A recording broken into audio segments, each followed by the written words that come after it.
Como ya lo anunciamos, Omar Quesada y también el constitucionalista Omar Cairo, para ver la perspectiva. ¿No? Para dos Omares, mire. Omar Quesada y Omar Cairo. Buenos días. Para muy bien. Conversar primero con Omar sobre la convocatoria a este plenario, ¿no? ¿Cuán representativo es el APRA, este plenario? Es la primera pregunta, porque he leído las declaraciones de José Miranda Prado, que es el dirigente del, regional de la Libertad del APRA, que dice que Elías Rodríguez no tiene, digamos, la capacidad de convocar a ningún plenario, porque no es un dirigente acreditado en el Jurado Nacional de Elecciones.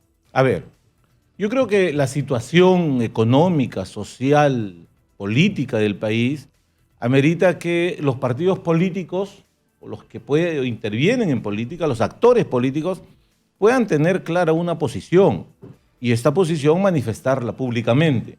El APRA es una organización, ustedes lo que saben, que tiene sus organismos. El plenario nacional del partido es, para explicarlo más fácil y sencillo, es un comité ejecutivo nacional ampliado, donde se evalúa la marcha partidaria, orgánica y funcional, y al mismo tiempo también se le puede pedir opinión. En el año 92, luego del golpe de Estado, el APRA también en plenarios define más o menos una posición o cuál es la ruta a seguir.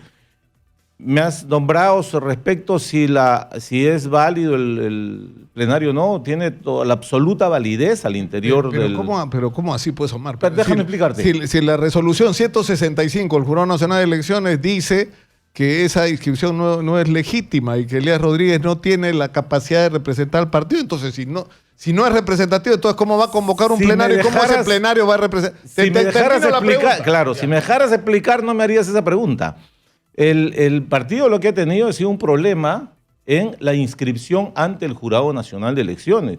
De acuerdo a procedimientos y a una, se quiere, sobre reglamentación del jurado respecto de temas que todavía con el mismo jurado no nos llegamos a poner de acuerdo y el mismo jurado en algunos criterios. Te muestro uno.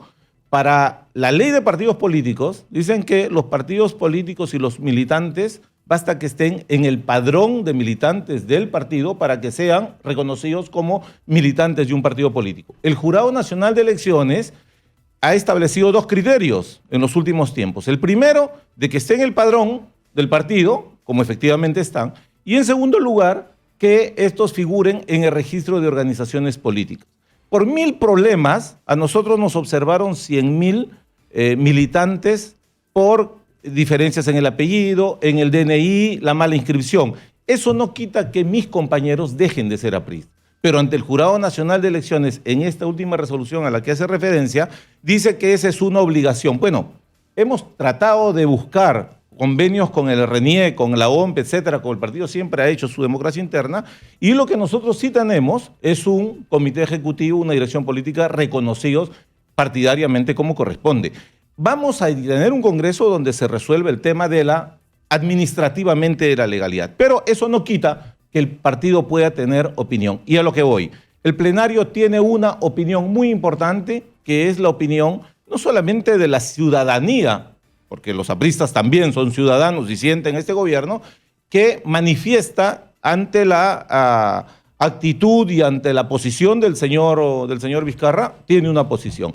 Al interior del partido, el que fija la línea política es la dirección política. Y en el tema parlamentario, la célula parlamentaria aprista tiene una opinión. Respecto de los acuerdos del plenario, estos si deben cumplirse o no deben cumplirse, ahí va el tema. Es la discrepancia interna que todavía tenemos. ¿Cómo se va a concretar? Porque en el procedimiento. Porque pedir la vacancia, les decía al inicio, no es un tema muy fácil, no es un tema sencillo. Pero eso es pedir la vacancia, pero ni siquiera el primer acuerdo hay, que sea la bancada aprista con acuerdo de los 5 apristas que empiecen, por ejemplo, a por lo menos buscar correlación de fuerzas y plantear los 23 firmas necesarias para por lo menos iniciar el pedido. Vale. Tres de los 5 están diciendo que no. Para nosotros, no. A ver, Luciana dice que no, Velázquez dice que no. Luciana dice que es una decisión irresponsable. Jorge Castillo dice que no. Les he manifestado, hay una discrepancia en el procedimiento. respecto si Vizcarra debe permanecer o no debe permanecer en el gobierno, en eso hay unanimidad en el partido. Nosotros creemos que el señor Vizcarra, habiendo presentado, si se quiere, constitucionalmente su pedido, es para presentado, hay que discutir el contenido de esa presentación. Si realmente es o no constitucional, si le conviene o no le conviene al país. Yo creo que si nosotros estamos hablando y tanto se habla de la calle está viviendo una incertidumbre terrible, Nicolás. Ha sentido y se está sintiendo en los hogares del país que han subido los alimentos, la economía está paralizada, no hay económicamente. Que se vayan todos, por eso. Entonces, lo responsable que es ponerse a tener primero un poquito de ecuanimidad. Es decir, ¿Pero oiga, qué significa presidente, eso para ustedes? ¿Poner a Meche de presidente, que Vizcarra sea No. vacado y seguir viviendo hasta el Significa- 2021 con las actuales significa autoridades? sentarnos a conversar. Hay que decirle a la población, el Ejecutivo es elegido soberanamente por el pueblo para gobernar. Ya, pero digamos, y la cuando eligen consecuencia- al Congreso, le está diciendo, Claro, pero oiga, la señor, consecuencia póngase de acuerdo con el Congreso. Pero Omar, la consecuencia de lo que ustedes proponen es que se quede Meche y se quede el Congreso hasta el 28 de julio del No, 2021. señor, no es eso, no es cierto, y te lo digo Entonces, como una posición del partido. Si es que hay que, en este momento tú preguntas a la población por el Congreso, ha ayudado, el Congreso se ha desacreditado terriblemente, le hace daño a la democracia el que no tengan credibilidad, los escándalos que hay, la esfera que tienen de apoyo y de corrupción. Y lo que han hecho, lo de parte del gobierno y mucha gente que está en este tema, es convertir al Congreso en el pararrayo de todos los problemas nacionales, desde la corrupción hasta todo lo que tenga. Pero exactamente eso no es así. Se lo han ganado a punch. Bueno, en el tema, claro, del Le han decreto, dado claro. un pretexto perfecto al Tú presidente. lo has de la dicho, República. tú lo has dicho, Pretexto Manuel. extraordinario. Es un absoluto pretexto, pero ¿por qué razón? Si nosotros vemos quién está obligado a gobernar, es el señor Vizcarra. Y no podemos nosotros tampoco adelantar un tema de tanta gravedad que todos los medios, yo los escucho de ustedes cuando hablan los guarismos estos económicos, dicen, oye, la economía está paralizada, no hay inversión. ¿A quién le hace daño esto? Y además, como tú dices, Nicolás, si se tienen que ir, que se vayan todos. Pero si se van a ir todos, no un costo de un referéndum de 800 y 1.000 millones de dólares. Ahora sí me ayudaría sé con completamente. Ustedes lo que han aprobado es que se pida la vacancia, y eso significa que se queda Meche y se queda la actual composición del Congreso hasta el 2021. Es que eso no es así. La vacancia, así como la opinión que tiene el señor Vizcarra respecto del adelanto de elecciones, este es un procedimiento. Esto para poder ser posible, y lo dice el mismo Mauricio, que es el impulsor de la propuesta y cuyo defecto fue no haberlo consultado el autor antes. mediato. Exactamente. Es decir, que esto, si no hay los votos necesarios, no hay vacancia. No, Entonces, Pero Omar, lo que pasa en el fondo no es que se mueren de miedo. políticamente. Pero no es que se mueren de miedo ustedes ir a una elección en las condiciones Y no en las que va a está el haber voto ni partido, pa' uno que ni no pa' otro. tendrían un solo congresista. ¿Quién te ha dicho eso? ¿Tú que eres Yo pitonizo? te estoy preguntando. Estás confundiendo tus deseos con lo que puede hacer. ¿Por qué Mira, van a hacer mis nosotros, deseos? ¿saben por qué? A mí me parece que al Perú le daría un extraordinario composición del bien Congreso va a ser que diferente, gente ¿ah? como Carlos Roca esté en el Congreso de la República. Por Oye, ejemplo, no opino solamente yo, eso, con modestamente. jóvenes absolutamente preparados que están, y tú los has Ya, pues, entrevistado. pero así como está el partido, y según las encuestas no sacas uno, pues Omar. ¿Y quién te ha dicho eso? O sea, ¿de dónde sabes? Yo no sé si tú desde cuándo acá tienes voluntades y ánimos de chamán. Lo que importa... Me ha ligado, varias cosas. Espérate un he sido segundo. chamán. Vamos a conversar también con Omar Cairo, que es constitucionalista, para que nos explique estos asuntos, cómo se interpreta desde la norma, desde la ley, desde la Constitución. Un partido, una plenaria puede tener un efecto vinculante sobre lo que pueda decir una bancada, un parlamentario. ¿Cómo se maneja eso? Sí, ¿Cómo se explica? Buenos días. Buenos días, doctor Quesada, buenos ¿qué días, tal? Nicolás, y buenos días, Manuel. Con presidencia del tema interno de la validez o no de la plenaria, eso es una cuestión que ajena al tema constitucional, por lo menos en lo inmediato. Presumiendo que esta plenaria sea válida, y que la posición haya sido que el APRA proponga la vacancia, esta decisión no es obligatoria para los congresistas del APRA, por una razón muy sencilla. el artículo 93 dice que los congresistas no están sujetos a mandato imperativo. Es decir, nadie puede obligarles a tomar una posición. Y de hecho, dos congresistas del APRA, de la bancada del APRA, del grupo parlamentario, ya han dicho que el tema no ha sido materia de discusión en la bancada sobre una eventual vacancia. Es decir, no se sienten obligados. Y creo que válidamente no se sienten obligados porque esa plenaria no los obliga. Porque, o sea, más allá de que sea legítima o no. Exactamente. Es decir, porque de repente dentro del APRA alguien que dice ese plenario no tiene validez desde el punto de vista institucional. El presupuesto, mi respuesta es la hipótesis de que sea legítima, de que sea legal. De acuerdo. Siendo legal, no obliga a los congresistas porque existe la prohibición del mandato imperativo. Ellos no están obligados ni por el líder de su partido, ni por el Congreso, ni por la coalición política, ni por ningún órgano del partido o de otro partido. Ellos son elegidos sin instrucciones, porque Sí, claro. ese es un punto de partida de la democracia representativa. A menos que funcione esa ley que en el APRA existe, que no está escrita y que además es histórica, disciplina, compañero. ¿No? Tú lo has dicho, Manuel. Es un tema al interno del partido. Ahí nosotros, ustedes lo han visto, hemos sido 5, pero en las veces que hemos tomado las decisiones sobre algunos temas, los 5 han salido a defender posiciones de principio. Y nosotros defendemos el tema constitucional no solamente por lo constitucional en forma obligatoria que tendríamos todo ciudadano, sino por la institucionalidad. Debemos acostumbrar, ahora como que le estamos echando la culpa de todo realmente a los congresistas y eso no es tan así. Por más que yo esté también, si en este momento decimos, a ver, se está incendiando el Congreso, vamos a salvarlo, la gente no va a echar ni con un balde de agua.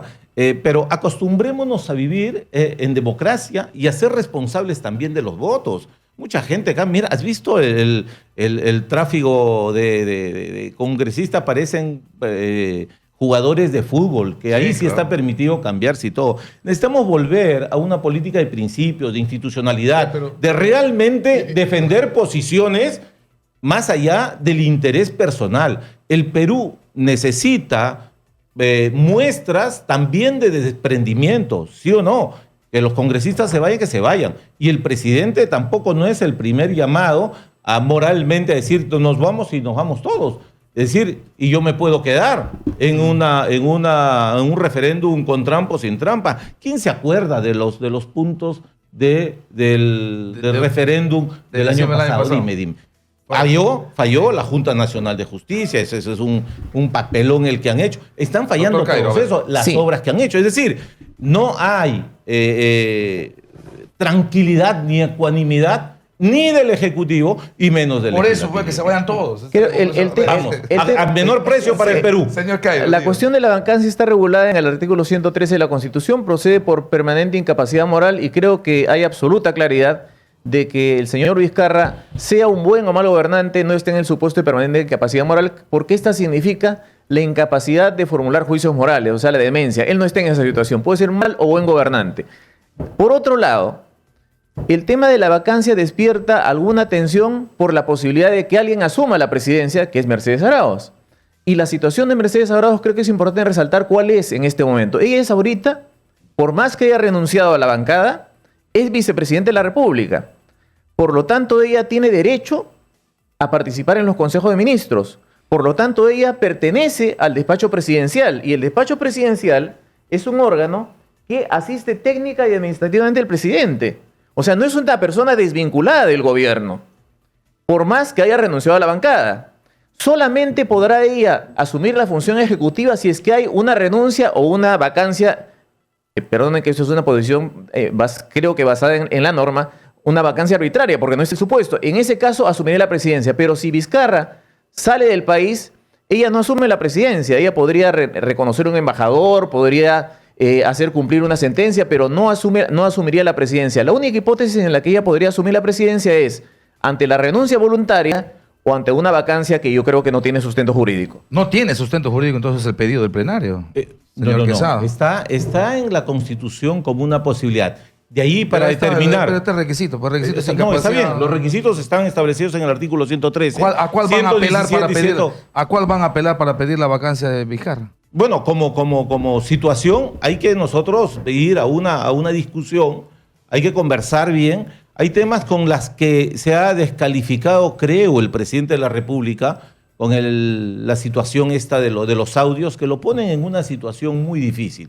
¿De Yo creo infracción que, constitucional, por ejemplo? no sé, habría que ver. Porque el lo que tema, pasa es que para pedir vacancia hay que hacer legalmente. cosas bien concretas. O se establecen las causales o se establecen... Están las causales. ¿Pero cuál? ¿Por qué no? Exactamente. Claro, pero no me termina de quedar claro, sinceramente. O sea, ustedes quieren la vacancia, pero todavía no saben cómo. No. puede tomar. Nosotros lo que ha habido la discusión es en el procedimiento. Yo creo que si nosotros tenemos como escenario mayor el que haya un nuevo Congreso, haya un nuevo presidente, la ruta más, si se quiere, más Barata. permisible Hablaba de barata. es el que el presidente renuncie a la señora Araoz y se convocan a nuevas elecciones y en 6 meses, Nicolás, tenemos unas nuevas elecciones. Eso podría arreglar el asunto. Lo otro, ¿qué cosa es? Lo otro es forzar realmente los plazos electorales. Tú has visto, la OMPE ha manifestado su opinión respecto de va a ser muy difícil. No se va a cumplir ninguna reforma de las propuestas hasta ahora del señor Vizcarra. Es más, la Defensoría del Pueblo, que se supone sin ningún interés partidario, lo dice, hay mucha reticencia al tema de que vayamos a un proceso electoral. Los plazos se pueden acortar. Sí, señor, se pueden acortar, pero nadie nos garantiza que se haga salga bien. un bodrio después. Terminamos Claro. brevemente con Omar Sí, Caen. creo Sí. que es saludable que en este momento se haya esclarecido que la causal de incapacidad moral no está presente. No se ha dicho por qué el señor Vizcarra tiene incapacidad de formular juicios morales. Bueno, y esa es la causal. Ojo, Mauricio Mulder dice que está loco. bueno, no Bueno, lo sé. Vizcarra le podría contestar, qué divertido, Mulder, hablar de locos. Tendría, porque incapacidad moral no es inmoralidad. Eso hay que diferenciar, son cosas distintas. Si se le imputa esta cuestión de los audios, podría ser infracción constitucional, pero esto es para el juicio Es otro político. proceso. No es incapacidad moral. Es otro proceso. Y finalmente, sí es posible el tema de los plazos. El proyecto presidencial está presentado con carácter de urgencia sustentado en el 105 de la Constitución. Y en el Congreso se han dicho que el Congreso tiene sus propios plazos y su propia agenda. Eso es verdad, pero el 105 rompe ese cronograma, le permite dar prioridad y obliga al Congreso a dar prioridad. Otra posibilidad es que se exonere del trámite de comisiones, que también está permitido. O sea, hay vías para acelerar. Esto es cuestión de voluntad política y creo que todos los presentes aquí tenemos la voluntad política de que haya una salida institucional a este problema. Ok, muy bien. Ese es el Muchas tema. gracias. ¿Qué cosa es lo que va a salir? Con los plazos cortos, rompiendo, como dice el doctor. ¿Es posible? Claro que es posible, podemos hacer una elección. Pero dime, las instituciones como la OMPE, la Defensoría, etcétera, han dicho que esto es realmente ir Complicado. por el filo de la navaja y es complicado para el país, que es finalmente el que sufre las consecuencias de los malos gobiernos y de los aventureros. Muchas gracias a Omar Quesada y al constitucionalista Omar Caen Omar por Caen. estar con nosotros.